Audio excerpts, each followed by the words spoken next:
तो hello guys, welcome my YouTube channel short film में आप सभी स्वागत है। आपका समीर भाई आया एक नया वीडियो लेके।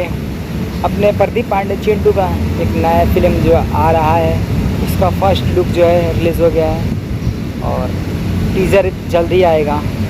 और मैं यहाँ पे उस लोगों को लगा देता हूँ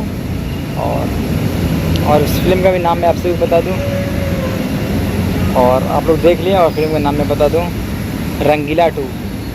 जो रंगीला आया था काफ़ी सारा मतलब सुपर डुपर हिट था फिल्म।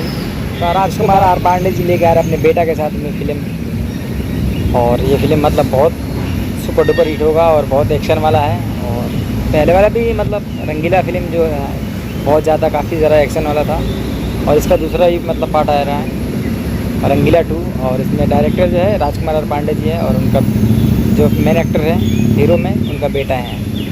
तो ये फिल्म और टीज़र मतलब कब आएगा मैं आप सभी को बता दूँ। मतलब शूटिंग चल रहा है, जैसे ही मुझे खबर मिल रहा है मैं आप सभी को बता दूँगा। तो मिलते हैं नए वीडियो में, जब तक बाय। और आप कुछ लोग से एक बात बता दूँ, मेरा बैकग्राउंड देखो आप लोग चेंज हो गया है, देखिए कितना अच्छा दिख रहा है बैकग्राउंड। तो मैं एक्चुअली मैं छत के ऊपर वीडियो बना रहा हूँ ये। मिलते हैं नए वीडियो में, जब तक बाय।